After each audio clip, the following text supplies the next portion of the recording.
সম্মানিত viewers, black soldier চাষ করবেন, কিন্তু ব্ল্যাক সোলজার চাষের খাবার কিভাবে ম্যানেজ করবেন, এটা কিন্তু ব্ল্যাক সোলজার চাষের সবথেকে একটা গুরুত্বপূর্ণ বিষয়।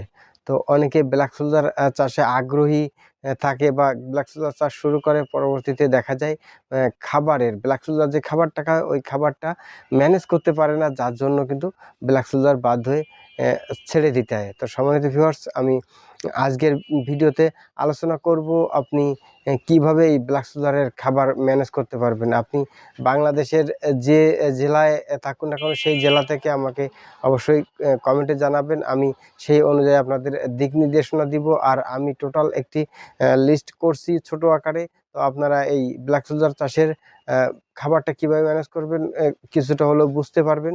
আপনারা ধৈর্য ধরে ভিডিওটি শেষ পর্যন্ত অবশ্যই দেখবেন, এবং যারা এই মুহূর্তে আমার চ্যানেলে প্রথম আছেন তারা অবশ্যই আমার চ্যানেলটি সাবস্ক্রাইব করে রাখবেন। আর যারা প্রতিনিয়ত আমার ভিডিও দেখেন তারা অবশ্যই একটি লাইক দিয়ে রাখবেন।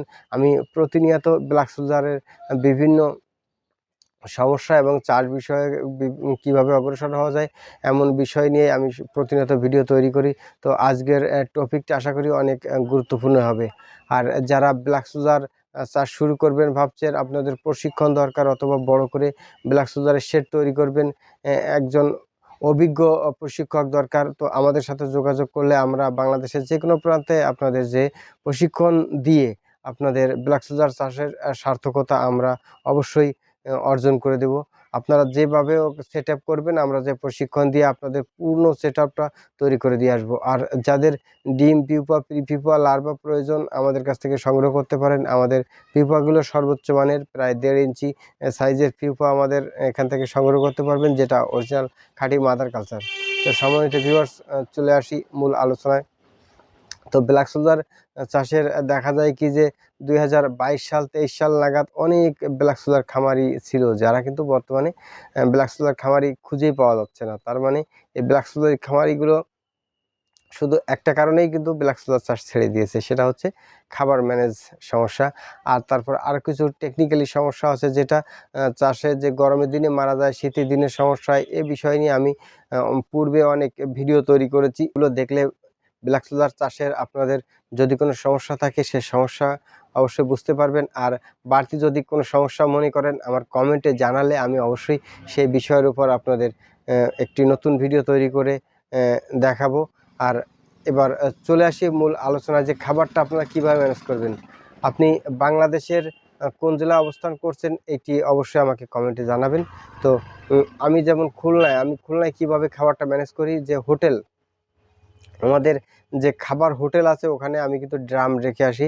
ওই খাবার যে নষ্ট ভাতটা, ওইটা আমার সন্ধ্যার সময় বা সন্ধ্যার পরে গিয়ে আমার একজন ড্রাইভার যে ওই ভ্যানে করে ওই খাবারটা নিয়ে আসে। তো আর দ্বিতীয়ত হচ্ছে যে আমার বাড়িতে যে সবজির খোসা বা এঁটো ভাত থাকে, ওইটা পানি ঝরায়, ওটাও ব্ল্যাক সোলজারের খাবার, ওইভাবে সংগ্রহ করতে পারবেন। আসি আলু, আমাদের যে কাঁচামাল আড়ত আছে উত্তরবঙ্গ থেকে, যে আলুগুলো আসে ওই আলুগুলো অনেক বস্তার ভিতরে কাটা ছেঁড়া বা ছোটোখাটো অনেক আলু থাকে। এই আলুগুলোও কিন্তু ব্ল্যাক সোলজারের একটা উত্তম খাবার। তো এই আলুগুলো আমি 3 টাকা 4 টাকা দরে সংগ্রহ করি। এই ওনাদের যারা এই বাছাই করে বা যেখানে আড়ত থাকে ওখানে বাছাই করে যখন আলাদা করে রেখে দেয়, তখন আমি আমার জন্য ওরা অটোমেটিক্যালি এই আলুগুলো রেখে দেয়। আমি বস্তা ভরে 2-3 দিন পরে পরে এক সঙ্গে 4-5 মণ, 10 মণ, 20 মণ করে নিয়ে আসি। তো এটা ব্ল্যাক সোলজারের জন্য একটি আদর্শ খাবার হতে পারে। তো সম্মানিত ভিউয়ার্স, আর যে সবজিগুলো যেমন মিষ্টি কুমড়া, তারপরে লাউ, জালি, অনেক টমেটো থেকে শুরু করে যা কিছু সবজি আছে সব কিছুই কিন্তু এই ব্ল্যাক সোলজারের উত্তম খাবার। তো সবজি দিয়ে চাষ করতে গেলে অনেক সময় পানি জমে, এই পানি কিভাবে নিষ্কাশন করবেন আমি কয়েকটি ভিডিওতে এই বিষয়ে আলোচনা করেছি। আর যদি বলেন যে আপনারা নতুন করে এই বিষয় নিয়ে আলোচনা করতে হবে, তো আমি অবশ্যই আলোচনা করব।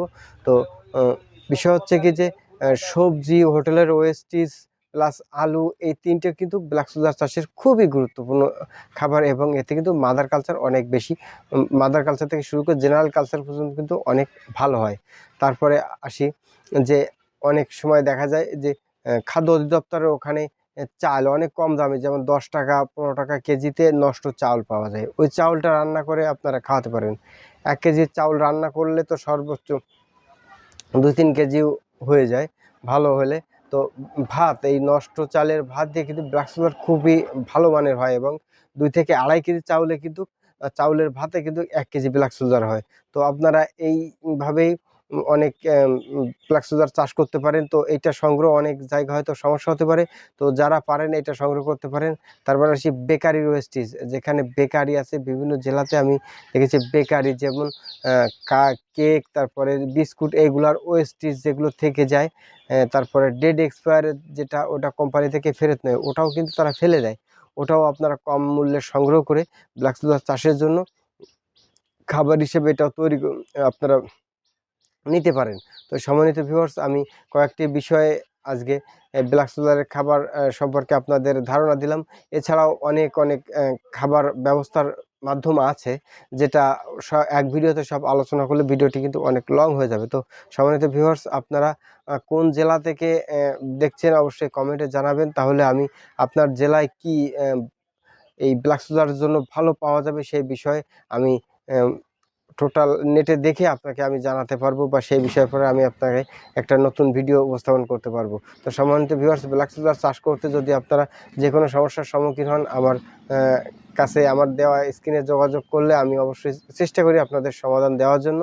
তো আজকে ভিডিওটি এখানে শেষ করছি। আশা করি ব্ল্যাক সোলজারের খাবার নিয়ে আপনারা মোটামুটি হলেও একটু ধারণা পেয়েছেন। আর ভবিষ্যতে আমি আরও কিছু নতুন টপিক নিয়ে আপনাদের সামনে হাজির হব। সে পর্যন্ত ভালো থাকবেন, সুস্থ থাকবেন। ধন্যবাদ সবাইকে।